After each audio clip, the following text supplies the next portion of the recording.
Great. Then let's start. I would like to start by welcoming you all to our webinar, The Will to Travel Too Far and Too Wide. This is the second webinar of a series organized by Stay Grounded's Tourism and Aviation Working Group to reflect on the interconnectedness of tourism, long-distance travel, and aviation, but also to explore and exchange on possible imaginaries that reconceptualize tourism and traveling in response to the climate crisis and to the many other interconnected crises we are currently facing. For your information, you can watch our first webinar that happened in February with the title Reimagining Tourism in a Future with Less Air Traffic. That is on Stay Grounded's YouTube channel, or alternatively, you can read the summary in our blog post. And I think the timing for today's webinar couldn't be better for the bad reasons, at least from a European or even Northern Hemisphere perspective, the timing is good. Because in the last month, we have witnessed a very dystopic period when it comes to the intersection of the climate and global justice crisis in tourism. In the same period in which we have witnessed these new high temperature records all over the Northern Hemisphere, we also saw the busiest day of commercial aviation ever recorded. In the last month, several news outlets have reported on how it has become too hot for tourists and suggesting that Stockholm instead of Rome will be the new haven for tourists in the European summer. In the last week, we also have seen how thousands of tourists had to be evacuated in Greece, Tunisia, and Italy due to raging wildfires.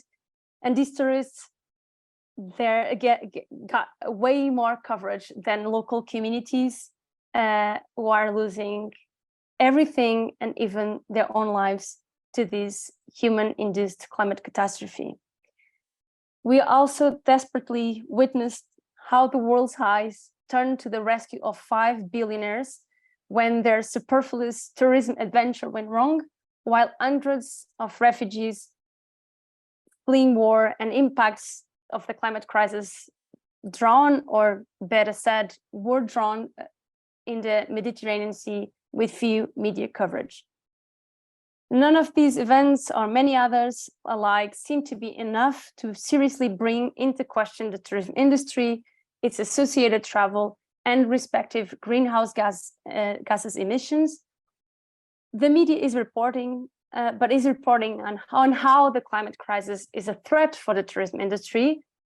So we have to make it loud and clear how the tourism industry is a threat for the climate, for social justice, and in the end, for us all.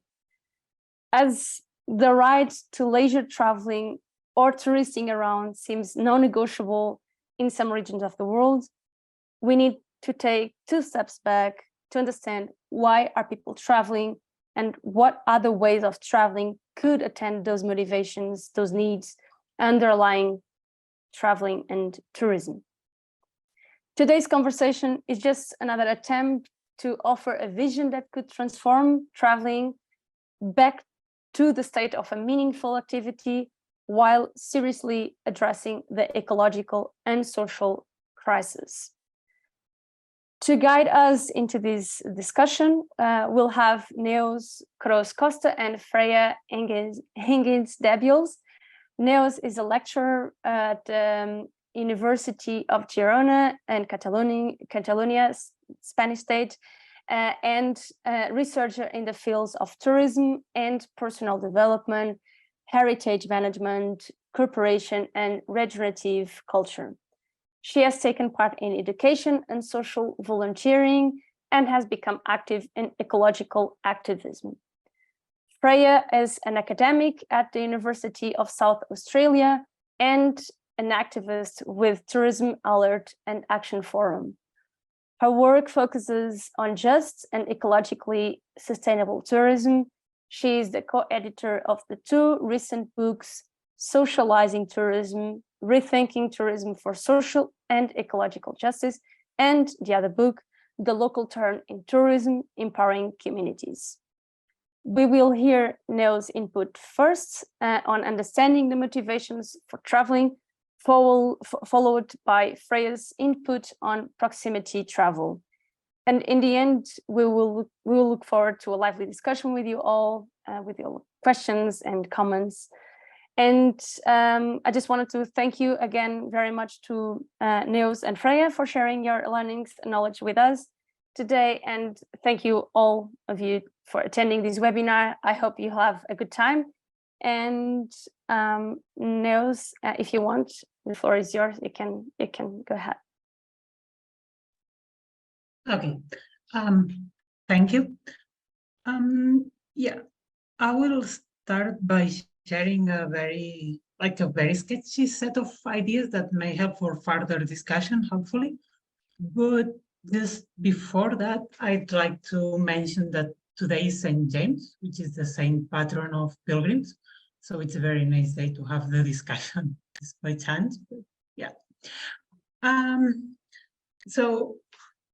I started thinking of this topic when I was doing research on the history of tourism, and specifically through the figure of John Raskin, who was a British, well, he was many things, but scholar. Maybe it's the most fitting for brevity purposes. And he lived in the 19th century, so when tourism or traveling was shifting from the Grand Tour, that was basically for aristocracy, towards something more democratic, it started opening up for bourgeois and even working classes. It started opening up for them as well. So he was using his possibility to travel across the UK and also to the continent, basically France, Italy. So he never stepped out from the Grand Tour, from the beaten path, actually. And he learned a lot about art, about nature. Authors described that as his epiphany. So he wanted to share his deep experience of art and life with everybody, and that included teaching women, teaching workers. So he really tried to make his discoverings filter into all layers of society. And then he was maybe one of the first people that started realizing the destructive powers of this expanding tourist industry. So, for example, if he was one of the most prominent figures in promoting traveling to the Alps, to Switzerland, and he was awarded by one of the societies in Switzerland for that. But at the same time, he realized that the making of the train rails and new train routes was deeply affecting the landscape, and actually the values and the natural assets he made the destination popular for. So that was very shocking, and he started warning about the speed that we were traveling at, those new developments that were making it possible for middle and lower classes to travel, but they were also destroying what they were traveling for at the same time. Also, he started noticing staff in tourism. He speaks of a waiter in a hotel that didn't really know what people were there for. So he was very careful when attending people with service, like bringing them the food and everything. But you couldn't really ask him about anything around the hotel because he wouldn't know about the local culture, so on and so forth. So this connection was also something that hit him. And then he also speaks about, I think it's the lake in Lucerne in Switzerland as well, where they made this very nice promenade landscape around the lake, so tourists, not locals, could go for a walk and have a nice view of the sunset, so on and so forth. And they would have this marching band and those like street amenities from all over the world. And it was kind of a mashup, what you could see there. So he started realizing that maybe all destinations that were purposely built as destinations for tourists were becoming kind of the same thing. So those are three things that still keep going on today. Obviously, they become more complex and with more sort of fingers longer and deeper into our territories. But that was the first realization on the non-desirable externalities of tourism. So he was trying to balance these positive effects and negative effects. And there was a question that haunted him for the rest of his life that was, if I had the chance to benefit from traveling, how could I deny the rest of the people from having these experiences? And maybe that's what we're here for, to think about, maybe not give answers, but to start dwelling and thinking of the questions we should face. So I will give some points, but yeah, it's really open for discussion. We need to preserve nature.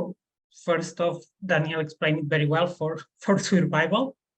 So we need those natural spaces, and research shows we need pristine and untouched natural spaces for survival, not for aesthetic purposes or anything, just for our own survival. And this obviously affects the transportation, but also real estate development related to tourism,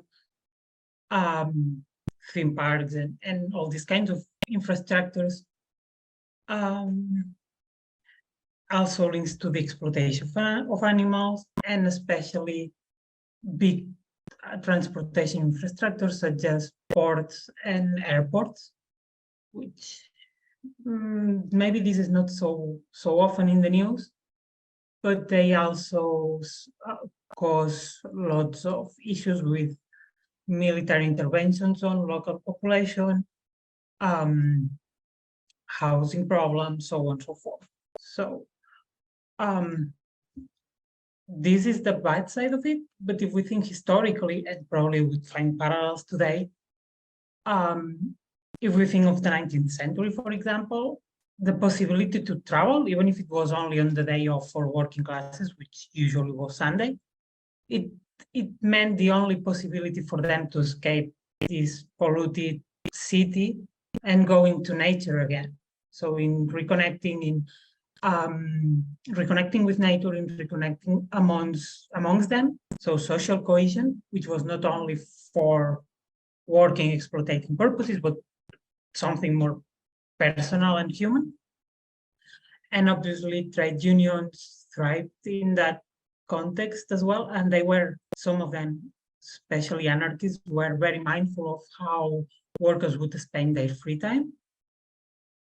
So nature is one. Then second, we would have the social impacts. And those are many. I will not dwell, just mention them. Usually we see tourism sold only as means for development, which meaning economic development.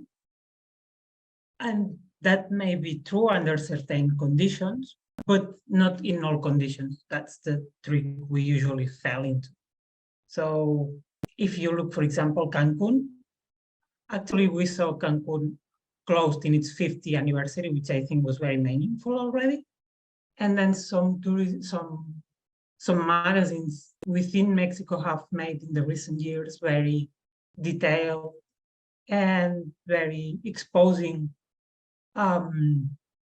news about the back of Cancun, how people that work there lives. So yeah, they have a job, but they don't have a job that leads to a decent life.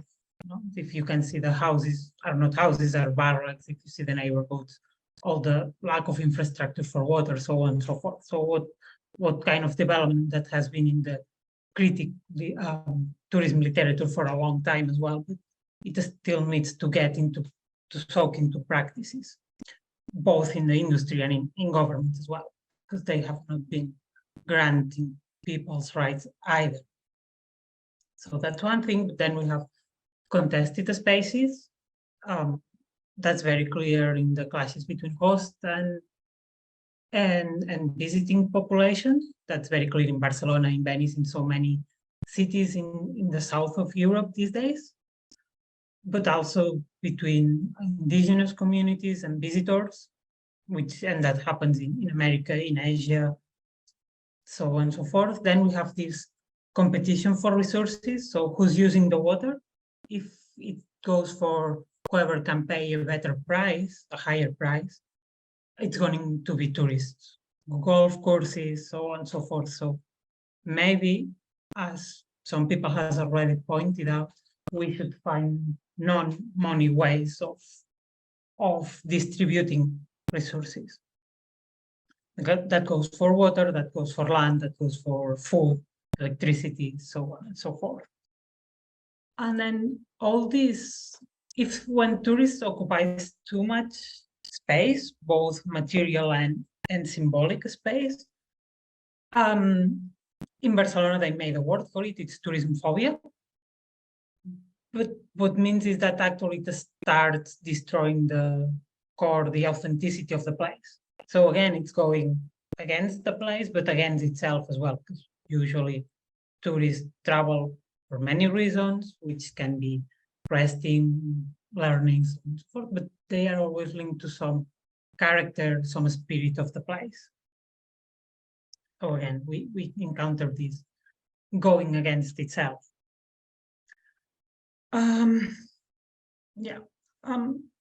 Maybe in this social side, some authors already start pointing out that something that may make a difference is the openness of the people traveling, of tourists, for mutual understanding, really like making a look inside, taking a look inside of myself, of yourself, of ourselves, and trying and be very honest about what we're trying to do. If we are trying to go and confirm the information we got, so our stereotypes, whatever we get on TVs, or if we are really trying to get in contact with otherness and have this dialogue, which is more complicated and more challenging and sometimes much more depressing, but it makes it also more meaningful than just go confirm whatever image you had from home and take your pictures and put them in Instagram, which it may be rewarding for you in terms of symbolic capital, so in terms of getting likes, but maybe it's not really this feeding this personal development or this more tourism as even as a force for peace, as some call them. So it has to go hand in hand with a particular mindset on the side of the person who's traveling. Very quickly, third, we have the health issues. Traveling takes a toll on all of us.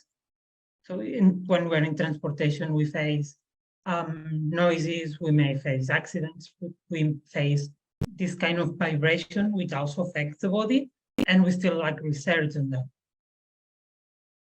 But also, there's a side of health that may be relational health. So if we travel a lot, we may have problems with people in our homes, not this home and work balance with traveling for work. So how traveling disconnects us from our network of people that should actually be very close, and that disconnection may cause resilience shortage in times of crisis. And of course, then there's the other side, that some people travel for health. Sanatoriums are also a big thing in the history of tourism, either next to the sea or up in the mountains. We also travel for family cohesion, not to spend time with family, quality time with family, away from everyday problems. So again, we always have those two sides. And what we need in this reframing process is to make sure we make the right questions and try to balance And maybe the thing is that we will not find a one-size-all answer, and we will need to find answers for ourselves, for small groups.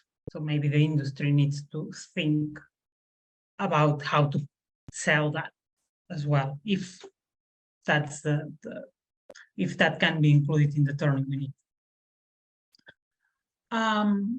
Well, yeah, and I think, yes, just to round off my intervention, yeah, what we need is this exert the agency, our agency as travelers, as tourists.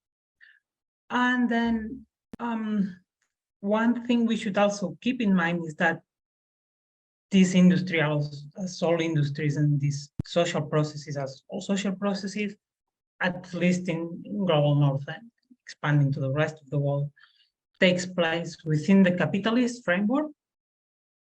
And that some authors also point out that the way capitalism works in the exploitative type of life we're living in, that we're spending more and more hours working and getting less and less quality of life, to put it very crude, and we could nuance it a lot very quickly, requires that we can take breaks, and that we can go into paradise for a while and then recharge and go back into this frame. So yeah, creating those resorts in faraway places, it's also a way for the system to sustain itself, at least up until now. And I will leave it here for now. Thanks. Thank you, Nus. And I would now just open the possibility for people to ask questions of understanding. If there's like a concept, something that you didn't understand, please, you can clarify that now. Otherwise, I would keep all the questions and comments to the end after Freya's input. You can either raise the hand, the Zoom hand, or put a star in the chat so I know that you want to speak, or write your question, of course.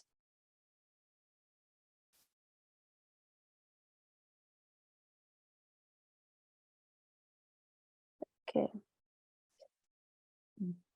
Seems that there are no questions of understanding, so I will just move on and let Freya now give our input, and then we'll talk in the end. Go ahead, Freya. Thank you, Daniela.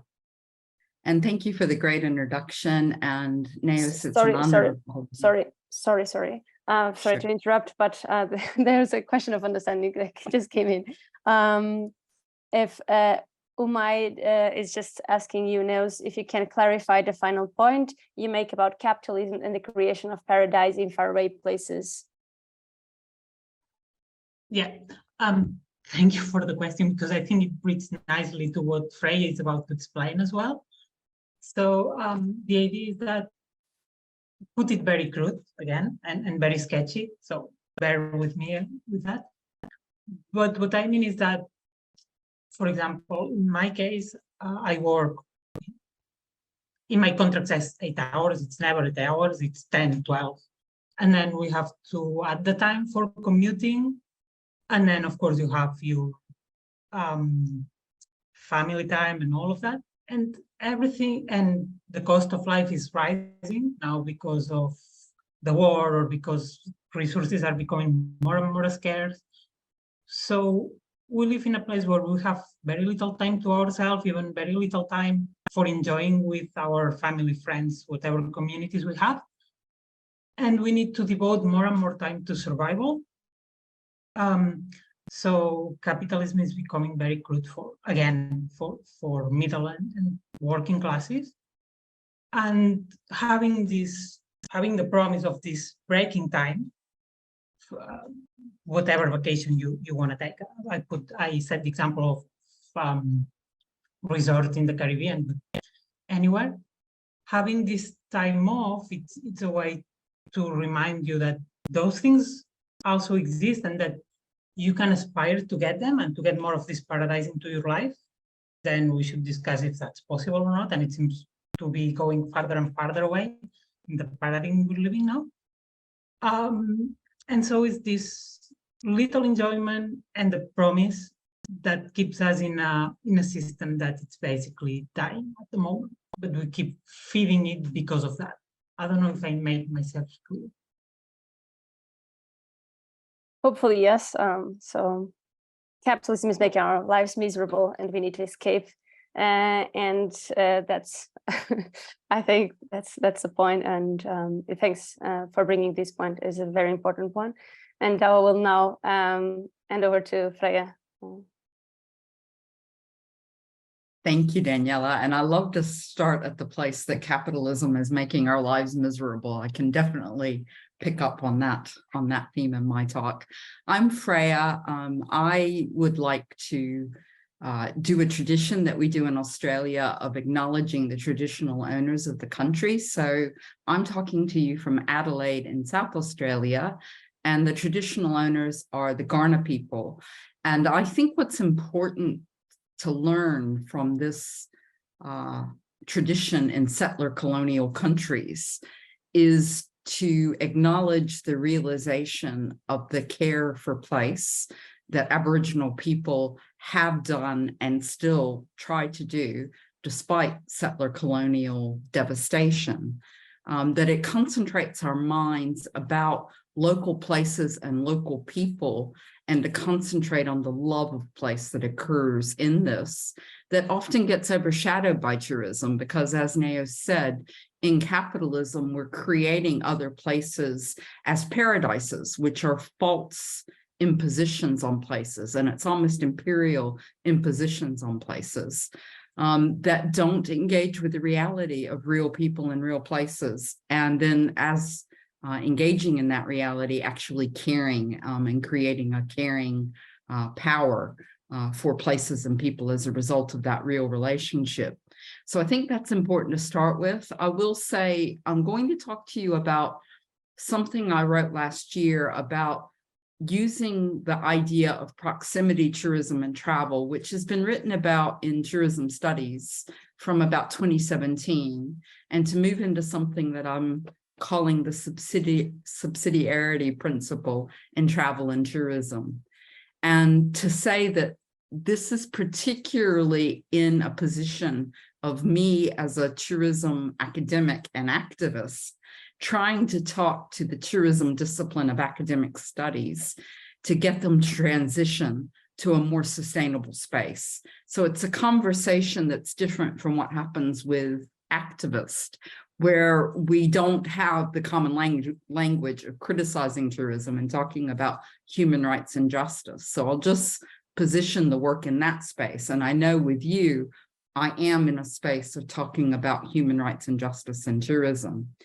I think this idea of talking to the tourism industry and the tourism discipline about changing became possible because of COVID-19. There's two contexts that I'll set my talk in. And one is COVID-19 and the global pandemic made it possible for us to experience a world where what we took for granted of the ability to travel, open borders, or at least for some people, of course, for the privileged, became no longer the norm. And around the world, borders shut. People in some cases had lockdowns where they couldn't travel very far. Here in Australia, we had, for periods of time, a 5-kilometer radius from which we could travel. And in the city of Melbourne, there was, I think, one of the most extensive lockdowns that occurred. And I think what happened was it gave us a chance to realize, particularly for those of us critical of tourism, how things recovered without the pressures of the tourism industry and the tourist. So there were some, kind of myths, exaggerations about dolphins in the Venice Lagoon, but we do know that nature appreciated a breathing space from the pressures of people, and that local communities also appreciated seeing what their community could look like without tourism crowds and hordes, basically pushing them out from their local spaces, the plazas and the places they enjoyed. And it also showed us how important our local place is to our well-being. So if you live in a tower block of poor crammed in communities and social housing, that lack of access to nature or the ability to enjoy exercise and walks in a park became very clear. And then the people that did have access to nature began to appreciate what their local environment offered them. So there were some real insights that came from that. And then secondly, the context in which I talk is the climate crisis, which I know now I don't need to lay the foundations. I think Daniela did it really beautiful in her introduction to say the experiences that we're having, that 2023 is going to be the year that the climate emergency, the climate disaster is coming to the forefront. And in addition to climate, the scientists are telling us that we've crossed a number of planetary boundaries. So it's not just climate, it's biodiversity. It is the oceans and really unprecedented warming in our oceans occurring, and fish deaths. So, you know, many crises that we're facing. And in this, we have to ask, what can we give up to reduce human pressure on the environment and also on societies? What is non-essential? And in this, tourism is one of the non-essential things, and particularly travel great distances by aviation is something that is non-essential consumption, that in this era of polycrisis, we have to reconsider what we're doing.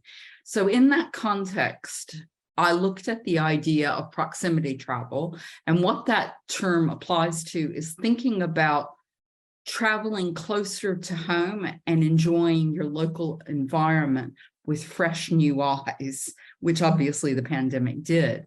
Proximity travel sort of turns tourism on its head, because when we define tourism, it's talked about traveling a certain distance away from home, spending money in a different place, and experiencing a place far from home. And particularly in recent times, we think about international travel when we talk about this kind of tourism. Proximity travel brings us back closer to home and enjoying that.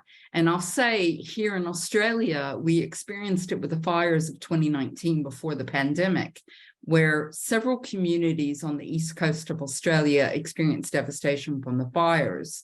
And in the rebuild from that, there was talk here in Australia, which the Tourism Commission had never done, talking about solidarity with communities trying to rebuild and going back to visit those places as domestic tourists as soon as the communities were ready to receive people. So this idea of solidarity with people in crisis, and it's not only about spending money in the economy as tourists, it's about social connection and social solidarity and being with the people as they attempt to recover their lives and livelihoods after a disaster like the bushfires. So this way of seeing tourism is a very different way from that capitalist system that Naos was talking about towards the end of her talk. So when we think about this idea of proximity travel, I took the concept of subsidiarity, which was used in terms of politics, talking about decision-making being at the most local level possible as the best way for decisions to occur, connected to communities and their democratic expression of their rights. So European Union people would be well adept at this because the subsidiarity principle plays out in European politics. So I applied it to travel, and I asked, could we think about revising travel so that the principle is you travel most often closer to home, and the further out you go, the less you travel? And I drew a diagram of concentric circles expressing that, where the interior circle, where the most tourism happened, is at the local level and local recreation, because when we talk about local, we're thinking about local people enjoying recreation and leisure in their home environment. And then less often we might travel with domestic travel in mind. That is not promoted in the capitalist tourism system, which overvalues international travel. And I think with the pandemic, we've realized that domestic travel is actually really important. And for most countries, it is the most important sector. Most developed countries, I should say. Developing countries may be more dependent on international tourists by the uneven nature of their incorporation into the global trading system. The next step then is regional travel and traveling between neighboring countries. Again, you can see how that idea would occur to an Australian thinking about the relationship with New Zealand and the Pacific Islands. And in the pandemic, we talked about regional bubbles. Europe, of course, would be quite used to this. It's quite standard in European travel to be traveling intra-Europe, so regional travel. And then the last form of travel would be internationally. And we're thinking about rationing travel. Then we might be thinking about who needs to travel internationally more than others. And, you know, we need to decide what would be a just principle for that. My proposal is young people who have less responsibility for the damage we're in that could use travel to develop a cosmopolitan consciousness or solidarity could be facilitated for things like exchanges and those sorts of things, or diaspora travel. And again, with Australians, you know, about 25% of Australians are foreign born, and many of us have connections to other places. You can tell I have an American accent. So, you know, this idea that you connect with family is important for countries like Australia. So we might think about what are those justifications, but I don't think the capitalist principle that those with the most money are the ones with the right to enjoy the privilege of international travel. This idea is not very popular in the tourism industry, but it fits part of an agenda of degrowth. And when we think about human pressures on the natural environment and the way we're exceeding planetary boundaries, we have got to pull in human impacts on the natural environment. So degrowth in tourism is going to be very important. And I think this idea of challenging our assumptions of the way things have been in the past is important to start conversations. So I put this work on the table as a way to have a conversation about how we might change. I do want to say the tourism industry has reacted to the climate crisis, and on my social media, I've been quite impolite about my criticism of them. So the main effort of the global tourism industry has been to create the Tourism Declares a Climate Emergency Reaction. But like most tourism initiatives on responsible tourism or environmental sustainability, it's voluntary. It asks businesses to create plans that will reduce their carbon emissions, but all voluntary. And you can see things like emphasis on reduction of plastics and things like hotels as the emphasis, which by no means is getting to the climate crisis. They've also created now a tourism panel on climate change, which is meant to mirror the IPCC. To give expert tourism opinion, but the opinions that they're working on is from a tourism-centric base, that tourism is an unqualified good that we can't walk away from, that we can't turn away from. And I think that's very problematic. The fact that the money is coming from Saudi Arabia for the initiative also deserves some critical interrogation. So informing you about these things, I do realize that my ideas, these theories about taking proximity travel, looking at a subsidiarity principle in tourism is idealistic. They're concepts.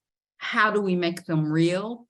I'm not sure that it's the job of academics to make things real. It is the job of activists. So I ask you to join me in this. When we get to the questions and answers, please don't expect me to have answers.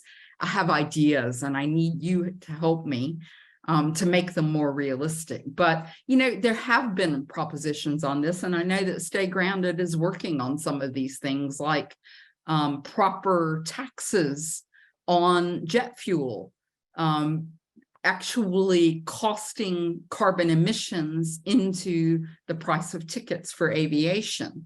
Abolishing frequent flyer programs, which actually encourages wasteful emissions.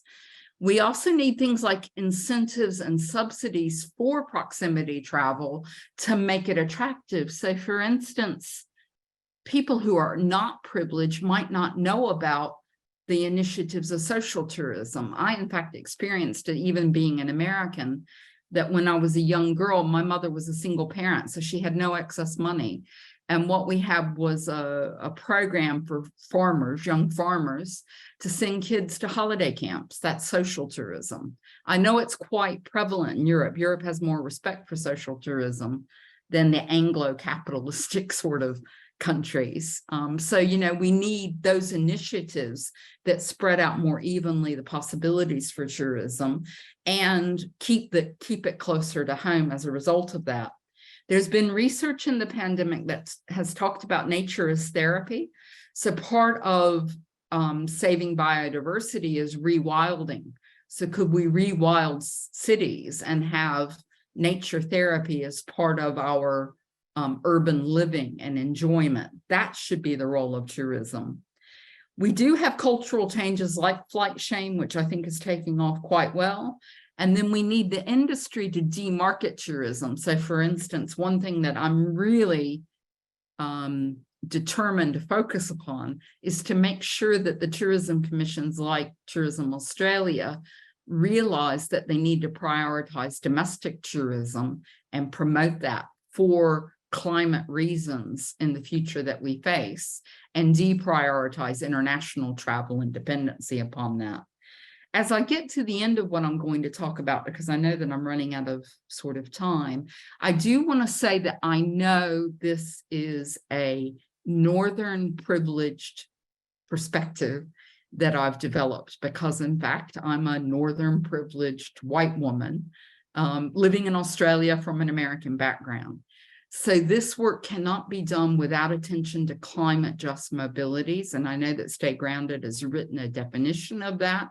It's the idea of all mobility should be within the planetary boundaries of the Earth system, and that the sharing of the opportunity for mobility should go to those that need it the most. And in fact, what's happening in Greece with roads at the moment concentrates our minds on who gets to move, who is given safety, who is given the right to be a climate refugee.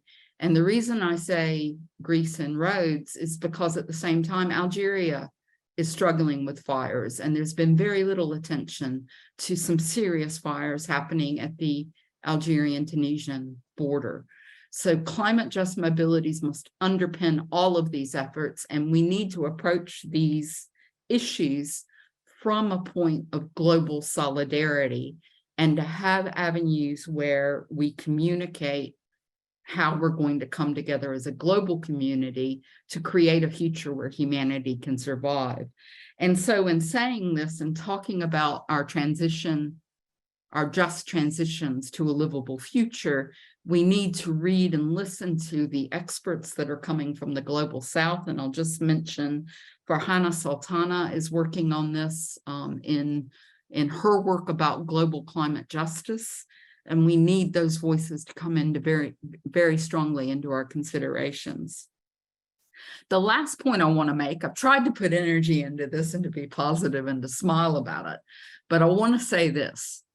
If the tourism industry doesn't wake up to this, and the tourists don't wake up to this, what we are going to see is more people sleeping on mattresses thrown on the floor of a conference hall, because there's going to be more disasters and more crises. Travel is going to change whether we like it or not, because of the crises-ridden future that we've set for ourselves.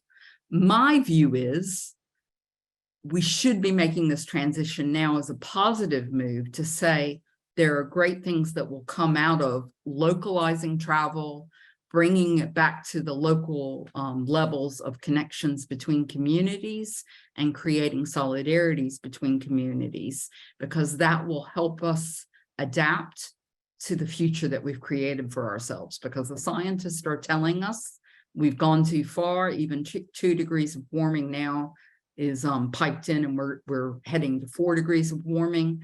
We've completely changed our world, and we need to adapt. And I think the message is, let's be proactive about putting tourism within constraints for this future that we face.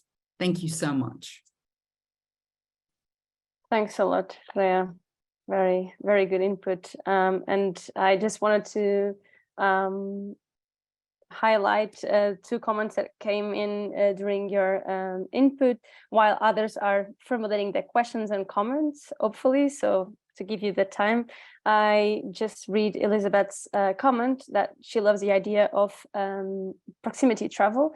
And this is something that she's trying to achieve since stop traveling by plane. But in her country, our country's on fire everywhere. So many places would want in the past to visit. Now we can't visit them because it's unbearable to spend days somewhere where it's too hot because there's no green space anymore. And it's not just Rhodes, it's Caristos in Evietu, Aigio, Lagonisi, Dervenoria, sorry for the accent and pronunciation, Vitia, Corfu Island, so many more places, but internationally it's only Rhodes mentioned because of the tourists evacuated. So I just wanted to send our solidarity to the situation in Greece, and we really hope that everything is going to solve, to get a solution soon, at least the fires are put out. And yeah, tourists fleeing in Algeria too. Yeah, I also saw that, and Tunisia, I think, as well. Yeah. So now it would be the time for questions or comments. We really would like to invite you to share any thought you might having as a reaction to these inputs, because we are also having these webinars to learn from you and to understand how we can enrich our state-grounded work in connection, related to tourism and aviation.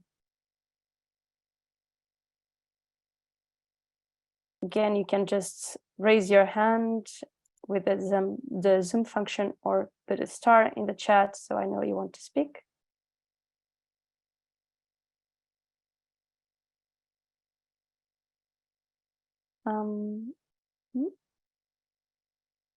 So if in the meantime there's no questions, I have questions. But we have a question. Sole, go ahead. Hi, thank you so much for the presentation. It was really interesting. If I understood correctly what Nose talked about, the motivation of people to travel, I've heard that it's to rest, to disconnect, to kind of see a paradise in the middle of the hectic life in capitalism. And I was wondering if I missed something, or if there was a way of summarizing the motivation of people to travel, what would it be? Like sort of on bullet points or something like this. Yeah, that was just a very rough list, because there would be a lot of motivations for traveling. Like if you look at marketing, there are a lot of them, like health, yes, learning, business, so on and so forth. But if which should be very hotly debated, I think, if I have to sum it up, maybe I would say that people travel to see something different, something that they don't have at home. And again, this may be for different reasons. Sometimes to confirm what they already know. Sometimes it's for changing, like to help out, to change it, for connection, as Freya was saying about the communities after the fires, for a myriad of reasons. But I would say it's to encounter something different. Sometimes it's just to find a bigger market for your products. I don't know if that was the answer you were hoping for, or... Thank you, Sole. Are you satisfied with the answer? I was hoping to understand, so I wasn't looking particularly for something, but like if I can follow up, so if people are traveling to see something different, then kind of people want to go far, because whatever is local, you kind of know it. I mean, I travel local, but what really surprises me is what is really far from my surroundings, and that's why I crave for faraway places like, you know, Latin America or Mid East Asia. So how can we integrate this into something that is more sustainable? Can I respond to that, Daniela? Go ahead. So I thank you for that question. There's a bit of tension between what Neos is saying and then my vision for proximity tourism. And there are people who would think that their local community is boring and that they want to escape it. So that is a tension between what they're saying. But my judgment is, and maybe this is because, you know, I'm talking from an Australian or an American point of view, that we travel outward before we actually know our place very well. And I think part of the pandemic experience was we learned that what was next to us in terms of park or recreation or, you know, water bodies to go to really mattered in that experience. So we began to look at it anew. So what I'm hoping is we can reappreciate where we go. I think there's also something to the modern form of tourism that we need to come to terms with, that what some people go for is not, in my judgment, I'll be judgmental here, a positive. You know, they go to party, they go to have sex, they go to have opportunities to let loose that they couldn't do in their home communities because people at home know them or there's constraints against them. So a lot of what is a problem, like with over-tourism in European cities, is about what's inconsiderate, selfish, narcissistic forms of tourism where people go to be free to behave badly. And I think we need to put that in the mix here. And where does that come from? You know, you can hear me. I think I might be the oldest person in the room. So I might sound like a grumpy old woman going, you know, oh, those young people do terrible things. But that's not what I mean. What I mean is our Western cultures have promoted this idea that we're free to do what we want and we're free to express ourselves through our consumption. That's part of capitalism. That's how the capitalist organizations make money, is to tell us to be free to express ourselves through our consumption.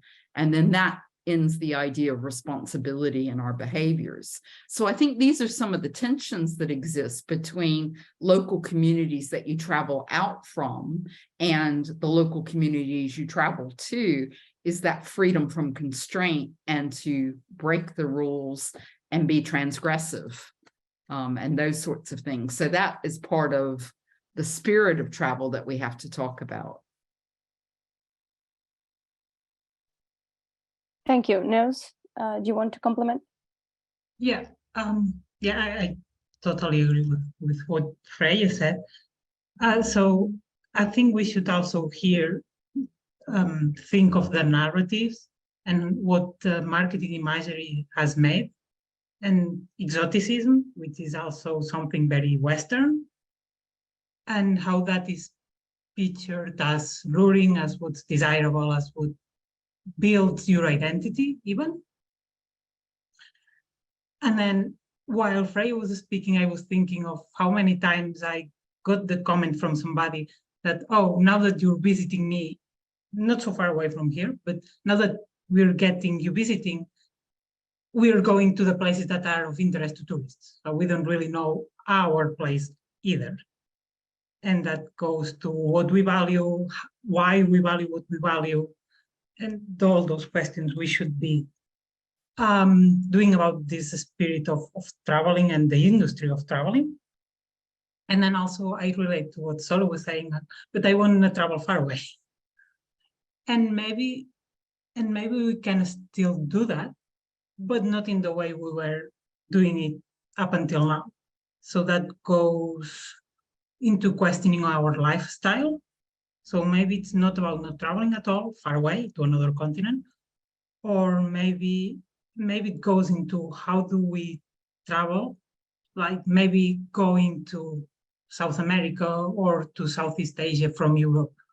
Now it takes us 2 months, so we need to reframe how our business life works, professional, like our career, how it's made. Maybe we start traveling along the way, or maybe we travel along the way. Digital nomad would be a discussion for another day. How our family relations work or develop. So do we take them with us, and this is a whole way of living as nomads? Or so yeah, I think that's also a very deep debate. I'll leave it here. Thank you. Before I let Alexander ask his question or make his comment, I just wanted to say there's a question from Edwin, and Edwin, I will keep your question to the end because it's more related to the activist part of taking actions. So I think we can try to close our conversation discussion with that. We'll not forget. And I will also add the question from Umay to Alexander's point, and Umay's wrote, to what extent are your views about, for example, proximity tourism, and as an academic acknowledged as a concern by the academic community researching tourism? And Umay is asking this because tourism is such a pervasive capitalist industry, which probably funds academia to support the status quo, like many other sectors. Is yours, Freya, a lone voice in academia? So this is something I can add. Answer after Alexander's question. Go ahead. You add me, please, as well. Thanks. Okay, thanks, Steve. It should be answered before my question. Yeah, no, I just want to say, the question about why people travel, I think that we are also obviating advertising, and that it is created as a fake news, as a fake need.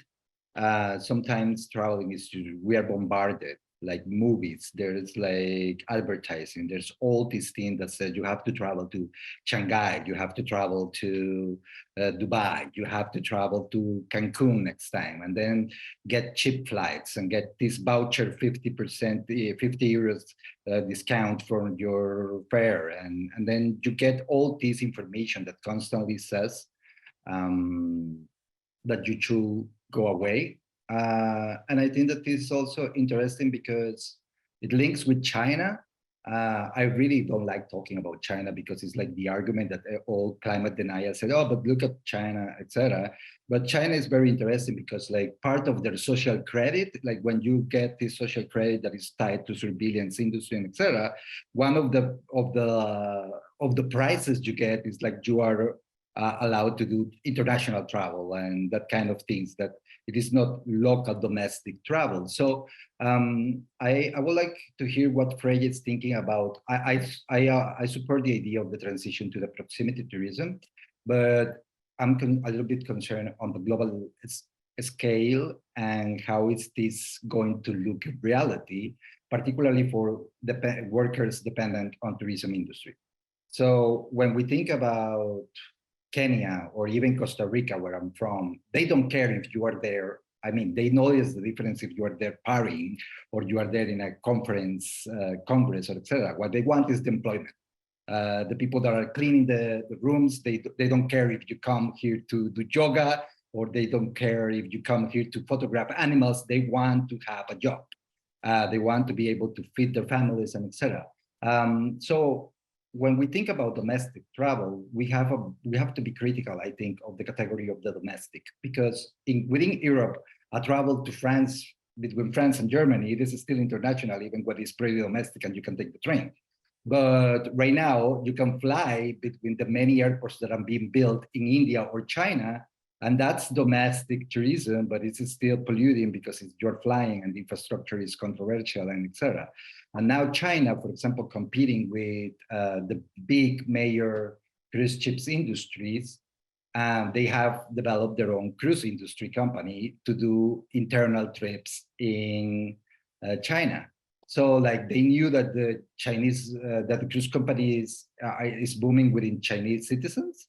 And so they're going ahead, creating their own cruise companies to compete with Royal Caribbean and Virgin and etc. So how do we protect workers for Philippines and Mauritius Island that have to fly to Miami and then have to work 9 months, 6 months in the cruise ship? While do we do this transition to domestic localized trips? That's the question that I wonder about in the global scale of this necessary transition, because I agree that the transition is necessary. Yeah. Thank you, Alexander. Steve, it's okay if I keep your question afterwards, so not to collect. Yeah, sure, yeah. Okay, go ahead, Freya.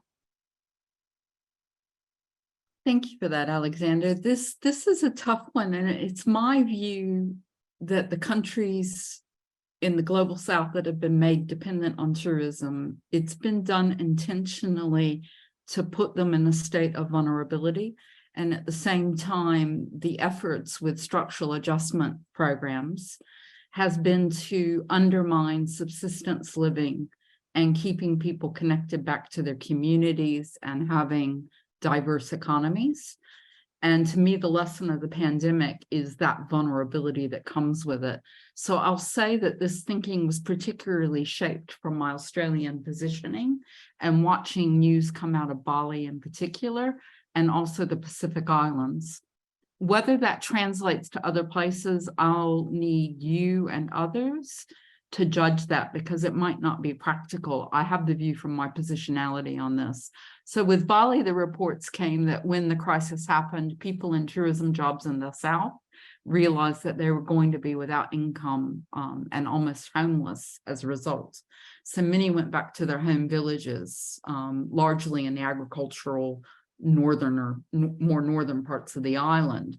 And the communities were happy they were coming back because they needed them, because agricultural living, keeping up the terraces and those things, fishing, were being neglected, and villages were being aged as a result of the young people leaving for the tourism jobs.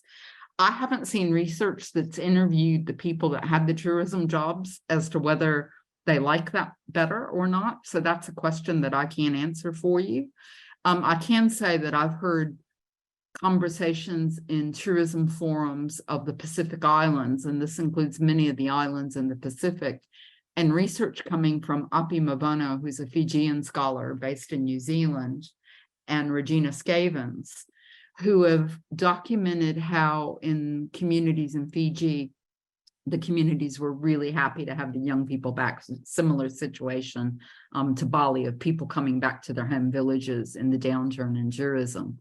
So am I being idealistic? I know that scholars like Jim Butcher would say that I'm asking developing countries to be primitive, that I want to keep them in primitive living. I don't actually see subsistence living as primitive. And I see culture sits within subsistence. So I guess this is the debate about what lives people want to lead. Do they want modern cities? Do they want the alienation that comes from living this way? That to me is up to communities to decide. But I think what has happened of tourism dependency hasn't been a choice. It's been pushed on people. And it's been pushed on people by multinational corporations and complicit governments, because that's the way they've extracted the profits out. So I take international tourism for development to be a lie and to be an imperial relationship. So there are some assumptions in my work that underpin it. I think this is arguable, and it would be best for people based around the world in the communities that are experiencing this to lend their voices to this, because, you know, it's easy for me to say what I think is best for people. But my personal opinion is diverse economies are going to be more likely to sustain people in the difficult futures that we face. And it's diverse economies where people are connected to each other and they have basis of social solidarity. Does that answer the question? No, has raised, and I just wanted to ask you, Freya, to reply to Umai's question, if you are a lone voice in academia regarding this criticism or these critical approaches on tourism. So just don't forget that. Okay. Would you like me to do that now, Daniela? After Neo's, probably, because Neo's answer will be connected to what you just said regarding Alexander's question. So afterwards you can go. Yeah, just very quickly. I completely agree on the tourism as a force for development. It's in most cases a lie, or always a lie, like it's a void promise. But if we consider it also in terms of culture, like in human-to-human connection, then I may have some nuances to it. And I'm thinking, for example, in our case, in the case of Spain, back in the times of Franco. So when we were a closed dictatorship, most people couldn't go out, and it was very conservative and so on and so forth. Getting international tourism allowed people here to see things that were happening outside. So they had some first-hand knowledge kind of about democracies, about how women were dressed, so on and so forth. And again, I see here the question would also be then, what do host communities do with that? So that they are not forced to take it in, but they have the chance to think of what they want to do with this information themselves. So it's not this kind of imperialist infrastructure reproducing itself endlessly.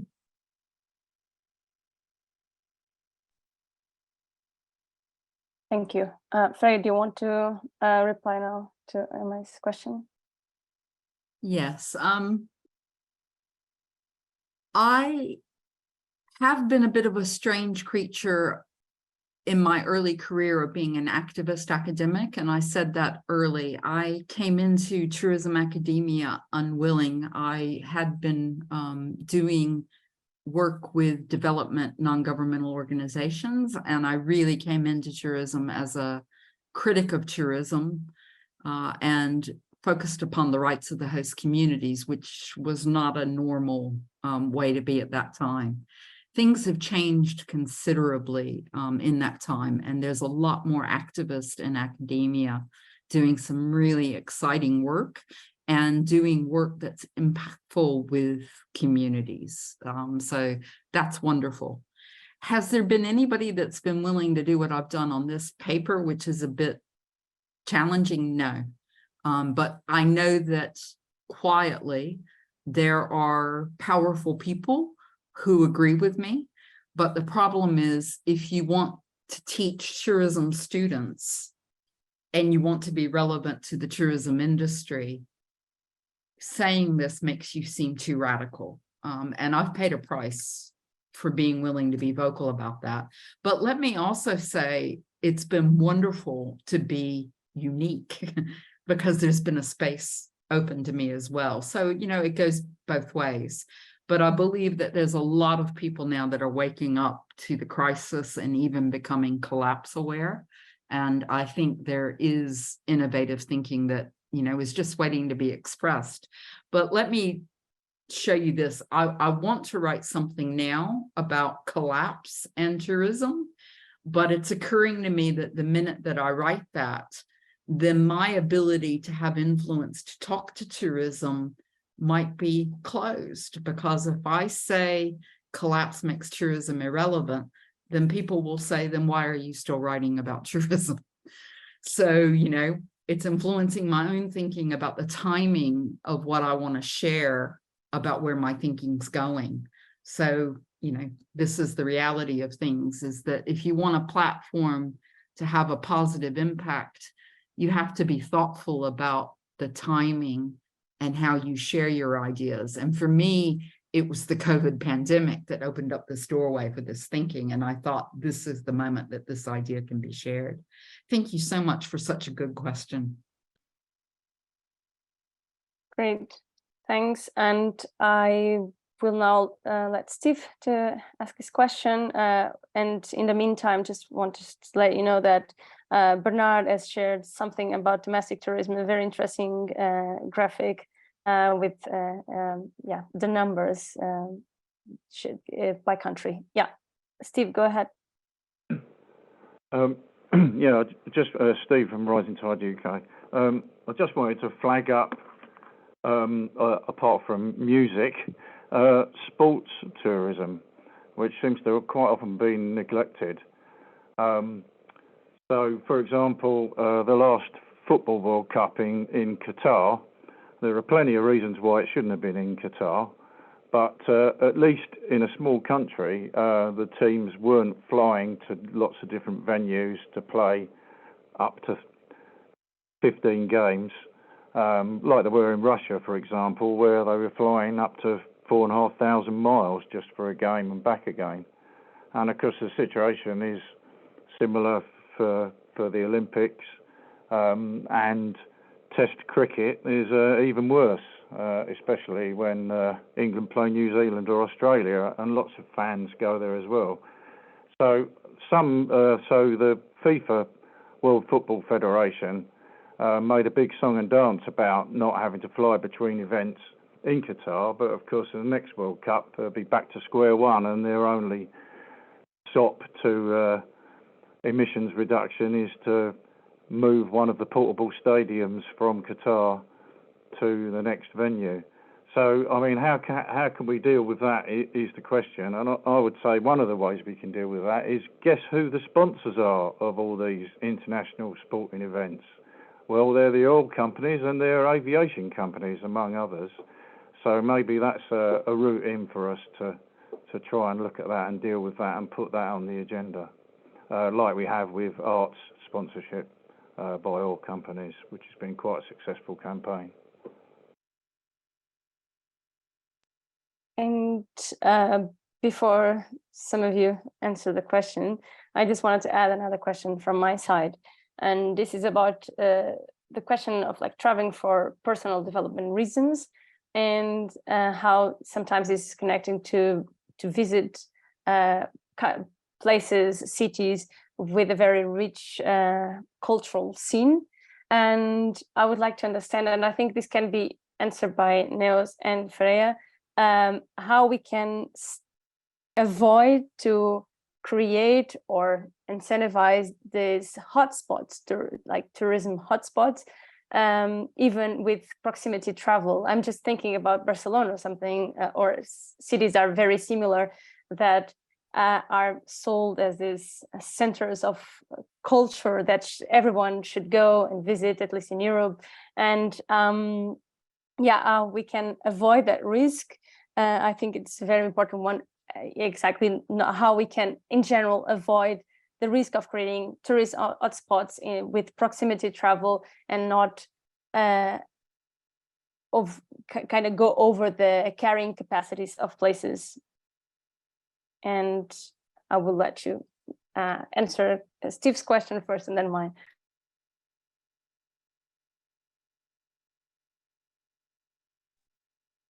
I'm not hearing Neo, so I'll give it a go. Steve, your question is good. I'm not sure I'm the person to give it a proper response, but I like this idea that the fossil fuels are the sponsors for it and that we need to draw attention to this, and they're serving their own self-interest. I will just give you an example, though, that here in Australia, and Australia doesn't often do global things, but the state of Victoria had agreed to run the Commonwealth Games in 2026. I think it had been pressured to, and the premier of that state had pulled out recently.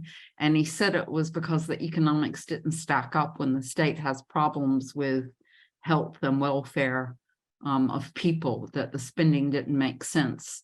He's been criticized really heavily for that, but I think these judgments about the mega events actually need to be made. Who is it serving? What are the impacts on communities? And I think researchers have shown that the outcomes, the legacies from these events are often overhyped, just as, you know, the economics of tourism is often overhyped and hidden by things like the media impact of events being given a numerical value, which isn't necessarily tethered to reality. So yes, I think you have a great question. And can we justify these kind of mega events for the future that we're facing? And again, we've got more pandemics on the way. We've got economic crises. People are not going to have the money to travel, and the airlines are more expensive than they have been. So all of these things, we're assuming that they're going to go away, but I don't think that they are if the scientists are to be believed, because we are in this future of crises just piling up upon each other and those difficulties. And Daniela, your question, I've forgotten it. I'm sorry. I got caught up in Steve. I can't multitask very well. Totally fine. I can repeat or can just Nils can go first and try to answer. Maybe you remind about my question, but it's basically how we can avoid, like with proximity travel, how can we still avoid having these tourism hotspots when people travel for cultural reasons, and not having cities or regions exceeding their carrying capacities due to tourism activities. But Nils, if you want to go first. Yeah, I can go. Thank you. Well, again, I would say it's a matter of sometimes literature and practice put that on marketing and managers. So cities like Barcelona should now kind of hand in or rely on their extended neighborhood to spread the flows.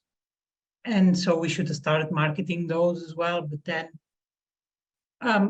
if we put aside crisis, which some people don't believe in spite of everything, more and more people will travel, so places will get more and more crowded anyway.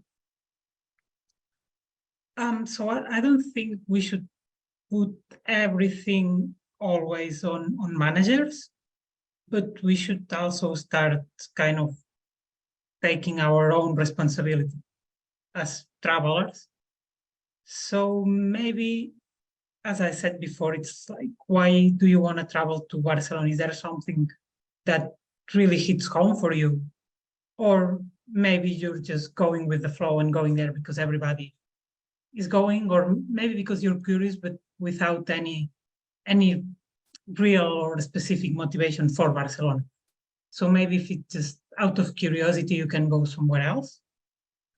Or you should, maybe you can decide to travel to somewhere that it's actually meaningful to you, which is a smaller place that you read about, you heard on the news, you heard from a relative or from a friend. Or so maybe it's more like, as we've been saying, looking inner, like towards our insights and see what is really our interest, and that may not be that far away. And if it is so far away, it may take an extra effort because it's a matter of repurposing everything, like the whole lifestyle.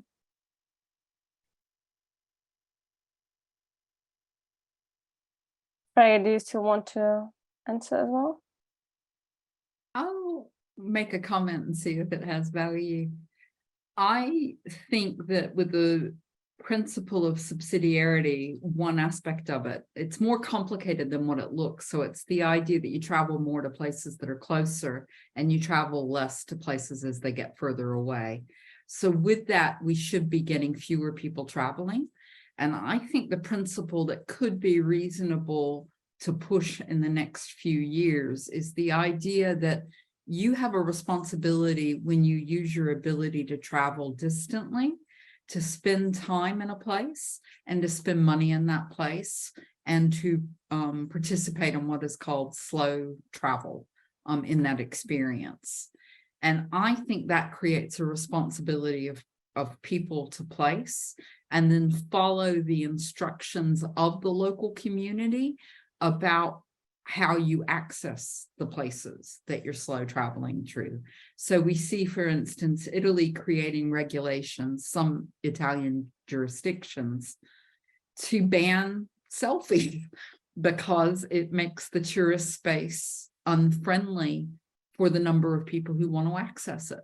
So these are the kind of rules or regulations that could come in that community sets about your right to access places. Or the creative technique that Amsterdam did a few years ago before the pandemic of its campaign about Marry a Local, which was really, clever and cheeky to get people out of the crowded places. So it's a mix of actions, and we need to make it attractive to visit lesser known places, to visit in off-peak times. But I think also the principle about this should be, we need to educate and we need to manage tourists to tell them their money needs to go into the local economy and show them how that's done, and that their local spending stays in that economy and it benefits the local community. and that they need to follow the rules, the principles, the values of the local community in order to be a welcome visitor.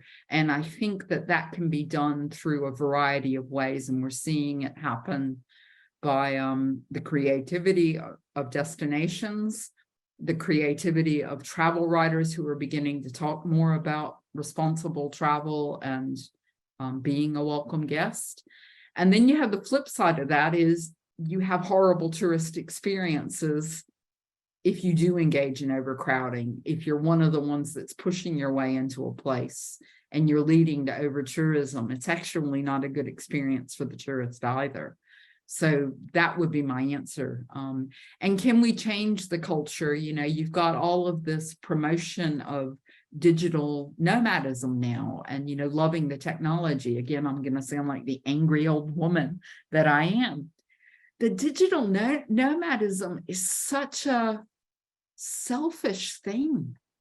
And, you know, the destinations are seeking them because they're hoping that this will help fill in the gaps after the pandemic as they're trying to build back to old levels of tourism. But this idea of the digital nomad is, you know, a very destructive sort of force if it's not managed very well.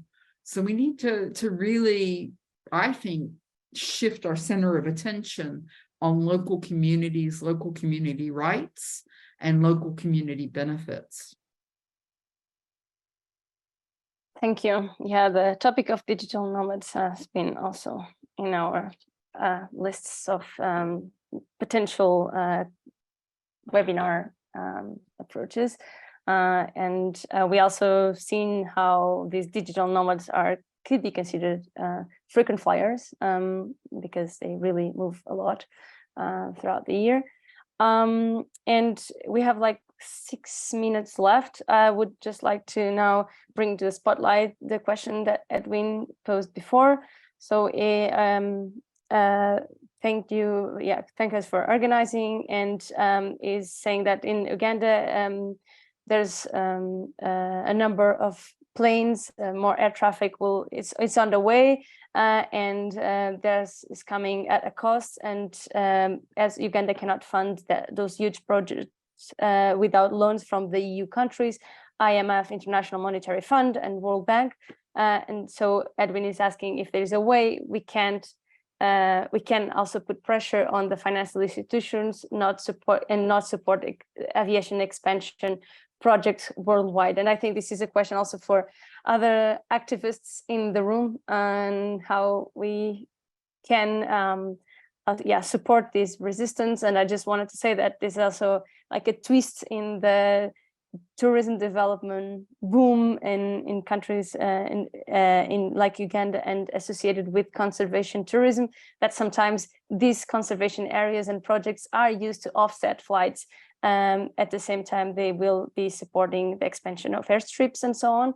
So it's I think you could, Edwin, if you want, just also leave your email address, and maybe people could connect you if they want to potentially join forces to pressure these financial institutions to not fund those projects.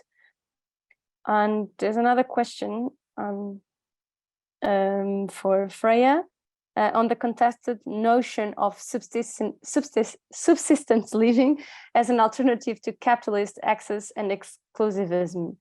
Over-tourism has the effect of destroying the thing that attracts the tourists. This is absolutely true. Capitalism and infinite growth is crippling.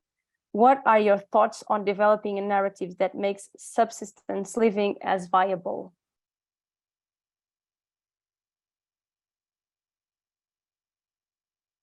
I'll just share with you my recent influence, that I've been following the work of Jim Bendell and his work on deep adaptation and collapse.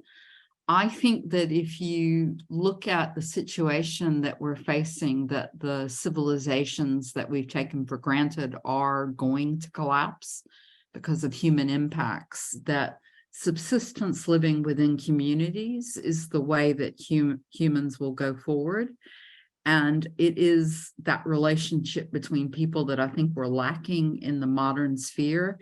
And Naos was getting to that with her talk about why people travel, saying we work so hard that part of holidays are to get away and to release ourselves from the crazy, unnatural work regimes that we work under. We're alienated by the work that we do. So that would be my hope, that we recreate connected communities. And that can happen in cities, by the way. When I say this, I don't want to sound like a prepper, going out to the country and bunkering down for the end of the world. It's a positive outlook on how do we become connected to support each other through the difficulties that we're going to face. And the message of this collapse thinking is compassion and kindness as we confront the difficult futures we face. And then I loved what Neo said about the experience of Spain under Franco, that tourists were a connection to the outside world and helped change the human rights concerns in Spain as a result of that. When we talk about going back to living together in more sustainable communities, it's not in isolation. We should be connected, and we've got the technology like we're using today to come together through Zoom, to connect up with other communities and learn together and share. And the future that we need globally is going to be connected solidarity. So that's my view of this. And then tourism has a role to play in creating these connections and solidarities for the future. I hope that's helpful. It's a great question. I hope I've done justice to it. Thanks. Niels, you had your hand raised. Yeah, only half a minute. Just because the word narrative was used. We do seem to have a problem with narratives, because it's either we buy the capitalist one or the collapse. But we have the activist narrative as well, which is centered in pointing out the problems.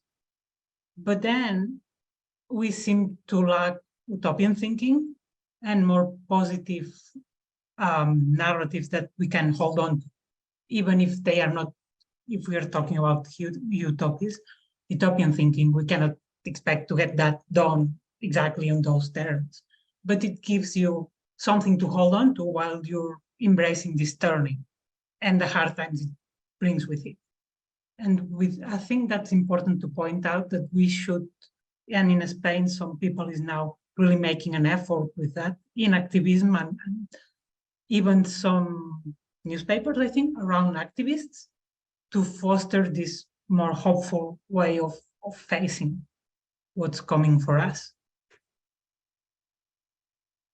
Yeah, and just to also to complement, because wording is important, and I think part of the narratives also trying to play with it is that sometimes, yeah, I've seen that instead of subsistence, people talk about sufficiency, and these are changes in wording that are important to kind of spark positive thinking in people and having positive impressions. Yeah, we are now at the end of the time that we set for this webinar. I don't know if Ryan knows if you want to have some final words before we go. Yeah,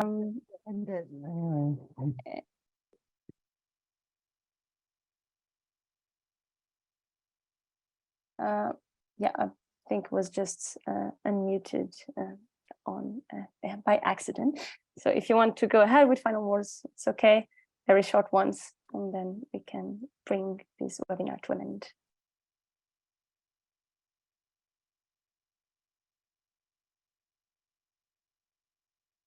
If not, that's okay as well. Say thank you to everybody, to Frey, that was very enlightening, and to everybody that attended, and especially those that made questions that really gave some food for thought, and also to all the team that's been supporting and making this possible. So thank you, Danielle, as well. Yes, thank you, everyone. Great. I can only say that, I mean, instead of trying to wrap up everything now, we will have an article coming out of this webinar that will be published in our blog post, and solely that volunteer to do that. Thank you so much for it. And we'll also upload the recording to Stegronda's YouTube channel, as I mentioned in the beginning of the webinar, so you can also share with within your networks, for interest. And thank you so much for attending. Thank you, Sara, for being tech host, and thank you, Lunes, for taking notes. That's very helpful and important job. And thank you for attending, and I hope that we can see each other in the next webinar that we'll be organizing in the upcoming months or year.